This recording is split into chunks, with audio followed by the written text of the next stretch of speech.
The trap of being too available. A Jungian perspective.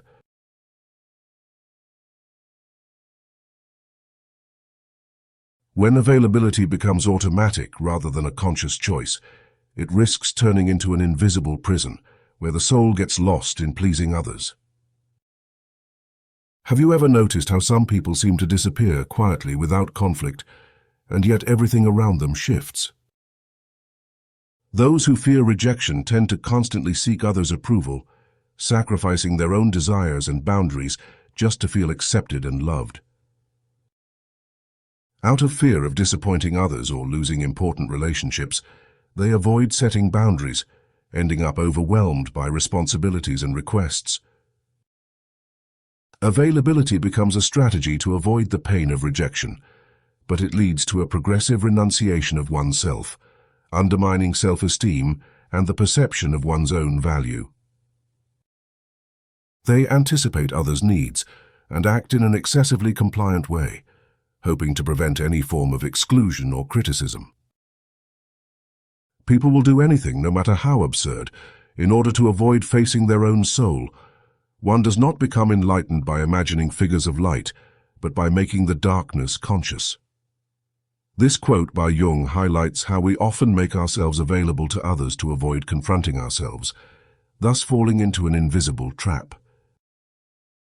The fear of rejection therefore turns availability into a trap. You end up living according to others' expectations, giving up your authenticity and your own needs, risking feeling drained, manipulated, or invisible. Recognizing this dynamic is the first step to escaping it and learning to set healthy boundaries. One does not become enlightened by imagining figures of light, but by bringing shadows to light.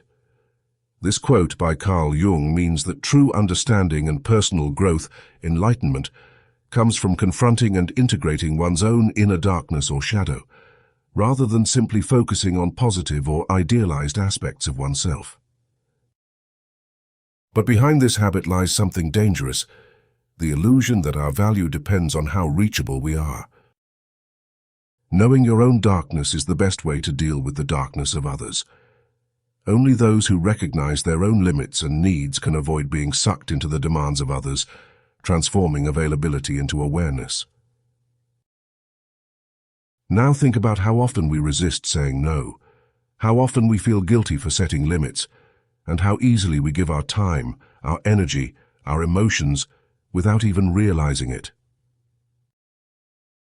We've been taught that being constantly available makes us kind, caring, generous, but in reality, it often makes us exhausted, and worse, it makes us predictable, and whatever is predictable becomes invisible. When you are always available, people stop noticing your effort. They assume it, they expect it, and that's the trap. Because the more available you are, the more others begin to rely on your reaction, not your presence, on your ability to solve, to answer, to always say yes. You become a function, not a person. You constantly sacrifice your own needs and boundaries to please others, feeling drained and overwhelmed without enough time or energy for yourself. This loss of personal limits is a major sign of being trapped by availability. Loneliness does not come from having no people about one, but from being unable to communicate the things that seem important to oneself, or from holding certain views which others find inadmissible. Jung emphasizes that loneliness isn't just about physical isolation. It's about the feeling of being misunderstood, or unable to express one's true thoughts and feelings. At the end of the day, you feel empty without understanding why. The truth? You were available to those who did not even deserve your silence.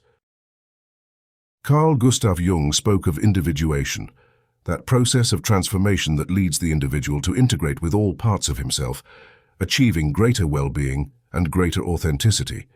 And do you know how it begins? Learning to say no, to withdraw without guilt, to no longer explain everything to everyone. Giving up control and the need to always be available can lead to a more authentic inner peace. This quote, while not a literal quote from Jung, reflects his thoughts on the importance of not sacrificing oneself for the approval or demands of others. Withdrawing isn't about punishing others. It's about protecting your energy, choosing your reactions, and remembering that not everyone deserves immediate access to your inner life. If you always say yes, if you answer every message, if you're constantly available emotionally or mentally, then eventually you'll forget how to choose yourself. And when you forget yourself, others will too. While often credited to Jung, this phrase captures the essence of his teachings. The privilege of a lifetime is to become who you truly are. Your energy is sacred. Your presence is a gift, but only if you choose who to give it to. Being always available is not a sign of goodness. It is often a form of self-abandonment. When you learn not to be there for everyone, you finally start to be there for yourself. Thanks for watching. If you enjoyed this short video, don't forget to leave a like and subscribe to the channel for more similar content.